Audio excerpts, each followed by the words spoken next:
আমি বারবার একটা কথা বলি যে এই দুনিয়াতে আল্লাহ ছাড়া আমাদের আপন বলে কেউ নাই। আপনি যাকে আপন মনে করেন না কেন, আমাদের সম্পর্ক আছে বাবার সাথে, মায়ের সাথে, স্ত্রী সন্তানদের সবার সাথে, আমাদের হক আছে, অধিকার আছে, সব ঠিক আছে। বিশ্বাস করেন আল্লাহ ছাড়া আপন বলে আপনার কেউ নাই। এই যে গার্লফ্রেন্ডকে আপন মনে হয়, এরা আপন না। স্ত্রী সন্তানদেরকে খুব আপন মনে হয়, আপনার মৃত্যুর পর 40 দিন সময় লাগবে না সব ভুলে যেতে। পিতামাতা ভাই বোন সবাইকে আপন মনে হচ্ছে।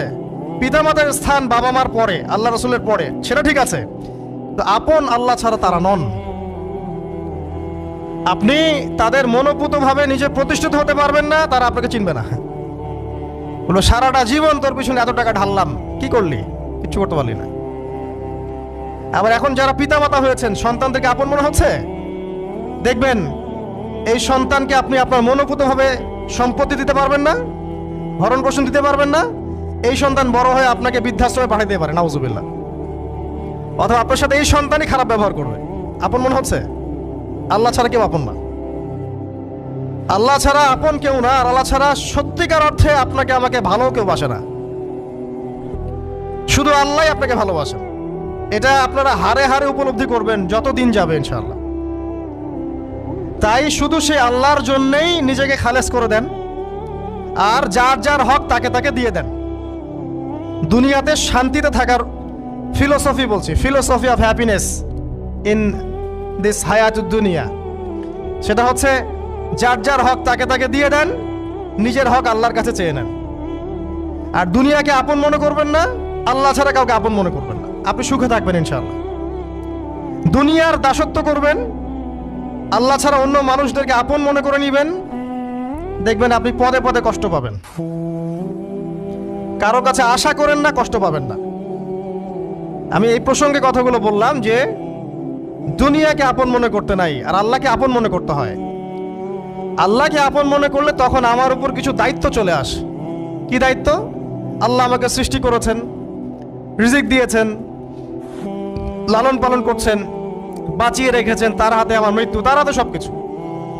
তো এখন আল্লাহ পাকের জন্য নিজের জীবনটাকে খালেস করে নেওয়া, যেভাবে আল্লাহ পাক চলতে বলেছেন সেভাবে চলা, যেগুলোকে আল্লাহ পাক নিষেধ করেছেন বর্জন করা। আর রাসূলুল্লাহ সাল্লাল্লাহু আলাইহি ওয়াসাল্লামের সুন্নাহ আল্লাহ পাক রেখে দিয়েছেন আমাদের সামনে। এই সুন্নাহগুলো যদি আমরা অনুসরণ করতে পারি, ইনশাআল্লাহ এই দুনিয়াতে কিছু পাই বা না পাই, ইনশাআল্লাহ পরকালে আপনি আল্লাহর ক্ষমা পাবেন ইনশাআল্লাহ তাআলা। কোরআনের সূরাগুলার অর্থ সব খুতবায় বলা যায় না, সময় সংকুলন হয় না। এত চমৎকার ওয়াদ-দুহা সূরা আছে না, শপথ দ্বিপ্রহরের, ওয়াল-লাইলি ইযা সাজা, শপথ রাতের যখন সেটা আচ্ছাদিত হয়। মা ওয়াদ্দাআকা রাব্বুকা ওয়া মা ক্বালা, আল্লাহ কত মায়া দিয়ে তার নবীকে বলছেন যে তোমার আল্লাহ তোমাকে ছেড়েও দেন নাই, তোমার আল্লাহ তোমাকে ছেড়ে দেন নাই। ওয়ালা সাউফা ইউতিকা রাব্বুকা ফাতারদা, শীঘ্রই তোমার রব তোমাকে দান করবেন এবং তুমি সন্তুষ্ট হয়ে যাও। দুনিয়াতে চলতে গেলে দুঃখ কষ্ট হয় না? যারা ঈমান নিয়ে চলে ওদের দুঃখ কষ্ট বেশি হয়। তা আল্লাহ বলছেন টেনশন করো না, কষ্ট পেও না, তোমার রব তোমাকে ছেড়ে দেননি। ওয়ালা সাউফা ইউতিকা রাব্বুকা ফাতারদা, তোমার রব তোমাকে শীঘ্রই দান করবেন আর তুমি সন্তুষ্ট হয়ে যাবে। আলাম ইয়াজিদকা ইয়াতীমান ফাআওয়া, আল্লাহ বলছেন আল্লাহ কি তোমাকে ইয়েতিম রূপে পাননি? এরপর আল্লাহ কি তোমাকে প্রতিপালন করে বড় করেননি? ওয়াজাদাকা দাল্লান ফাহাদা, আল্লাহ কি তোমাকে পথভ্রষ্ট পান নাই? তোমাকে আল্লাহ পাক হেদায়েত দেন নাই? তো আল্লাহ যে এগুলো করেছেন সে আল্লাহ তোমাকে পরকালে ইনশাআল্লাহ ভালো রাখবেন। ফাআম্মাল ইয়াতীমা ফালা তাকহার, তো তুমি ইয়েতিমদের প্রতি কঠোর হয়ো না। ওয়াম্মা সাইলা ফালা তানহার, কেউ চাইলে তার হাতকে খালি ফিরিও না, ধমক দিও না। ওয়াম্মা বিনিআমাতি রাব্বিকা ফাহাদ্দিস, তোমার রবের এই সমস্ত নিয়ামতগুলো তুমি মানুষের কাছে বর্ণনা করতে থাকো। এর পরের সূরার দিকে খেয়াল দেখবেন, সূরা আলাম নাশরাহ লাকা সাদরাক, মনে হয় দুটো একটা আরেকটার সাথে পেয়ার। আলাম নাশরাহ লাকা সাদরাক, আমি কি তোমার হৃদয়কে প্রশস্ত করে দেই নাই? ওয়াদা'না আনকা ওয়িজরাক, তোমার বোঝাগুলো হালকা করিনি? কাকে বলছেন এগুলো আল্লাহ পাক? রাসূলুল্লাহ সাল্লাল্লাহু আলাইহি ওয়াসাল্লাম। তো যে মানুষটা জান্নাতে যাবে নিশ্চিত, এবং যিনি জান্নাতের দরজা না খুললে জান্নাতের দরজা কারো জন্য খোলা হবে না। যে মানুষটা হচ্ছে ভদ্র, স্মার্ট, বিচক্ষণ, কোনো মানুষ পৃথিবীতে নাই। সকল ধর্মের মানুষ মানে এটা। কিছু আছে শয়তান, মানুষ টুপি শয়তান, এরা মানে না, বাট দেখবেন ম্যাক্সিমাম মানুষই মানে, হোক সে ইহুদি বা খ্রিস্টান বা হিন্দুইজম বা মুসলিমরা তো মানেই, সবাই মানে।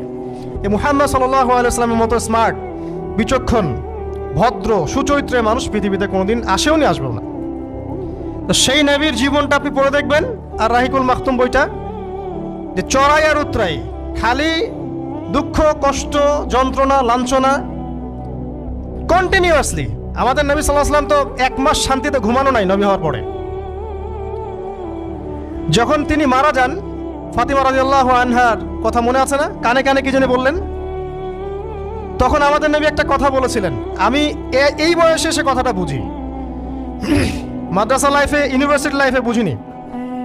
নবীজি বলেছিলেন তার মেয়েকে, ফাতিমা রাদিয়াল্লাহু আনহা তার কষ্ট দেখে কান্নাকাটি শুরু করলেন। আমাদের নবীজি তাকে কাছে ডেকে বললেন কানে কানে যে কি জানি একটা বললেন। তারপর ফাতিমা রাদিয়াল্লাহু আনহা চুপ করে গেলেন। তো পরে জিজ্ঞাসা করা হলো কি বলেছিলেন, তিনি বললেন আল আব্বাজান বলেছেন আজকের পর তোমার আব্বার কোনো কষ্ট থাকবে না, আর তুমি আমার পরিবারের মধ্যে সবার আগে আমার সাথে সাক্ষাৎ করবে। এই যে আজকের পর আমার আব্বার আর কোনো কষ্ট থাকবে না, এর মানে বোঝেন, মানে সারাটা নববী জীবন কত যে কষ্ট নবী সাল্লাল্লাহু আলাইহি ওয়াসাল্লামকে সহ্য করতে হয়েছে। আজকে জান্নাতে যাওয়ার দিন, আজকে আর তোমার আব্বার কোনো কষ্ট থাকবে না। এই মানুষটার যদি এই অবস্থা হয়, তাহলে আমরা কি?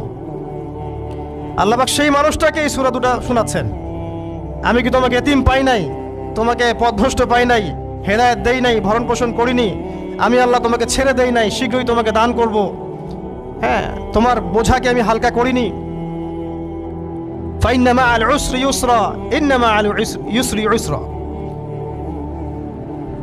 কষ্টের সাথেই স্বস্তি আছে, নিশ্চয়ই কষ্টের সাথেই স্বস্তি আছে। ফাইদা ফারাগতা ফানসাব ওয়া ইলা রাব্বিকা ফারগাব। যখন তুমি অবসর পাবে তখন তোমার রবের দিকে একনিষ্ঠ হও। এটাই বলতে যাচ্ছি আমি আপনাদেরকে, যে আমাদের উচিত শুধু আল্লাহর দিকে একনিষ্ঠ হওয়া, দুনিয়াকে ভালো না বাসা, কিচ্ছু না দুনিয়াটা। আমার চেয়ে ভালো আপনারা এটা জানেন না, কিচ্ছু না দুনিয়াটা, মানে মুহূর্তে ডিজাস্টার হয়ে যেতে পারে। আর যাদেরকে নিয়ে এই দুনিয়া, আমাদের মা বাবা, ভাই বোন, আত্মীয় স্বজন, স্ত্রী সন্তান, এরা সবাই যে যার হক চাচ্ছে, তাদের হক দিয়ে দেন, আপনি খুব ভালো। দিতে পারবেন না, আপনি ভালো না। সারাটা জীবন করতে থাকেন, দেখবেন একদিন দিতে পারেন নাই, সে আপনাকে চিনবে না। নবী সাল্লাল্লাহু আলাইহি ওয়াসাল্লাম বলেননি এই কথাগুলো? জাহান্নামে যাওয়ার কারণ এগুলো উল্লেখ করেন নাই? কিসের আত্মীয় আর কিসের আপনজন আর কিসের অফিসের বস আর কিসের কি, সবাই সবার স্বার্থ নিয়ে পড়ে আছে। শুধু একজন সত্তা আপনার কাছে স্বার্থ চায় না, সে কে? আল্লাহ পাক। এটা যদি বুঝতে পারেন তাহলে দেখবেন মনটা আল্লাহর দিকে নরম হয়ে যাবে। আর মুসলিমদের এখন এই মানসিক আত্মশুদ্ধিটা বেশি দরকার। আমরা কেন যেন অস্থির জাতি হয়ে গেছি এখন, একটা মানসিকভাবে শান্তি নেই আমাদের মধ্যে। খেয়াল করে দেখবেন সারা দিন দুশ্চিন্তা, দুর্ভাবনা, পেরেশানি। নামাজে আসি তাও মনে হয় যত তাড়াতাড়ি নামাজ শেষ করতে পারলে বাঁচ। 5 মিনিট 4 রাকাত নামাজ, আর ইমাম যদি ভুলে 10 মিনিট পড়ায় তো চাকরি নট। খতিব খুতবা দিবে 30 মিনিট ঘড়ি ধরে বলে দিবে, ভুলে যদি 10 মিনিট বেশি দিয়ে ফেলছে, আজকে আসছেন ভালো কথা, হাদিয়া নিয়ে যান, পরের দিন আর আসেন না। অস্থির। অস্থিরতার কারণ দুনিয়ামুখিতা, আল্লাহ থেকে দূরে থাকা। অস্থিরতার কারণ কোরআন থেকে দূরে থাকা। অস্থিরতার কারণ নিয়মিত সুন্নাহর উপর আমল না করা, ডেইলি জিকির আজগারগুলো না করা, ডেইলি কোরআন তেলাওয়াত না করা, হাদিস অনুবাদ সহ না পড়া, দিনের জ্ঞান চর্চা না করা, দিনী হালাকাগুলোর মধ্যে না বসা। অস্থিরতার অনেক কারণ, টাকা পয়সার পিছনে ছুটা, বাড়ি গাড়ি স্ট্যাটাসের পিছনে ছোটা, এবং এই লোভ, এই লালসা আপনাকে স্থির থাকতে দিবে না। অস্থিরতার কারণ এই যে আমরা বলি মেটেরিয়ালিজম, আমরা বলি বস্তুবাদিতা, এগুলো অস্থিরতার কারণ। এগুলো কখনো আপনাকে স্বস্তি দিবে না। আপনি যত দৌড়াবেন দুনিয়ার পেছনে, দুনিয়া আপনার থেকে তত পালাতে থাকবে। আর আল্লাহ পাক বলেছেন, হে আদম সন্তান, আমার ইবাদতের জন্য সময় বের করো, আমি তোমাকে দুইটা জিনিস দিব। এক নাম্বার, তোমার হাতকে আমি সচ্ছলতা দিয়ে ভরে দিব, আর দুই নাম্বার, তোমার সমস্ত অভাব আমি দূর করে দিব। যে ব্যক্তি আল্লাহর জন্য সময় দেয়, আল্লাহর জন্য বাঁচে, আল্লাহর জন্য মরে, সব কাজ আল্লাহর সন্তুষ্টির জন্য করে, দেখবেন ও মনের মধ্যে শান্তি আছে। হয়তোবা তার 5তলা 10তলা বাড়ি নাই, BMW নাই, সুজুকি জিক্সার নাই, তারপরে দেখবেন সে অনেক শান্তিতে আছে, কারণ তার মনের মধ্যে একটা প্রশান্তি কাজ করে। আর যে ব্যক্তির মধ্যে দেখবেন আল্লাহর কনসিয়াসনেস নাই, ইবাদত নাই, কোরআন সুন্নাহ এগুলো কিচ্ছু নাই, দুনিয়ার সব আছে, দেখবেন ব্যাংক ব্যালেন্স, টাকা পয়সা, মনে শান্তি নাই। এই মনের শান্তিটাকেই উসমান রাদিয়াল্লাহু আনহু বলতেন যে আল গিনা, মানে ধনাঢ্য, ধনী বলি না আমরা, এটাই হচ্ছে ধন।